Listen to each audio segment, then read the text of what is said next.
I knew I wanted to do social media. I was pouring everything towards working on this goal for the past few months. Then what? All the hard work turned out to be one single thing I did not make right. My audio sucked. I was unaware of this for the entire time. Does that mean all my hard work in the past few months turned out to be nothing significant?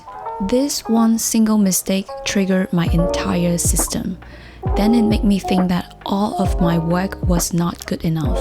And then it triggered more other thoughts like, why is it so hard? Am I not meant to do this? Blah blah blah blah. Self-doubt crippled. It made me feel I was such a failure. I was confused and threatened.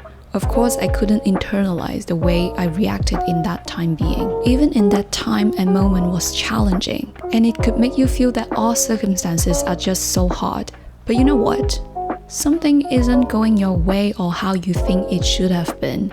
With this example, I was certainly put outside of my comfort zone. I have to admit, to normalize mistakes or failures and to embrace this natural pacing was so scary. Even to remind myself to connect, align, learn, evaluate, looking at myself critically was indeed really scary and uncomfortable. Stepping into discomfort of some kind was and will something everybody has to deal with. But to acknowledge that is a necessary part of your journey, a journey of growth, a journey of self-discovery. Now learn to slowly encourage yourself to view it as challenges. And you need adversities and challenges. It is because of those breaks, faults, and gaps which make growth possible. They are indeed what make you thrive. When life presents this discomfort, aka challenges, that make us feel uncomfortable, sometimes it's holding us back. It's important to remind yourself that it doesn't, however, make you any less. It was supposed to be imperfect the way you process, the way you make your move in life. But you are always whole and complete as you are. Whenever a challenge life throws at you, the first step is acknowledging the thoughts and feelings you have. I believe there's power in leaning into your feelings. I believe it's imperative to give yourself the grace to process what is in us. Also know that here is when you're most likely to have thoughts to give up and your situation might be in the victim complex. Once you hold some space for your being, which is likely to reveal to you naturally on the next thing, which is to reframe for positive experiences.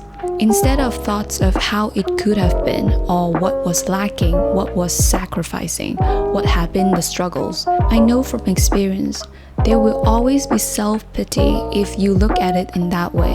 In fact, it's a choice you choose to commit to for your life, which is to believe that you are given purpose. Whatever you've been through, or whatever you are about to make the move, always choose to believe that you are given purpose, even if you can't really conceptualize it yet. I could look at it now, be like, I'm so glad that everything happened. I'm so glad that I was acting and leading from my future self at that point, which allowed me to perform a purpose in that moment and time of my life. I'm so glad that all the obstacles came my way.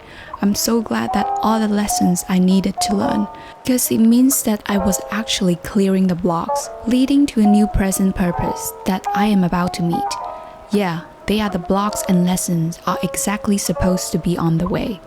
In fact, it's always going to be part of your way and your human experience.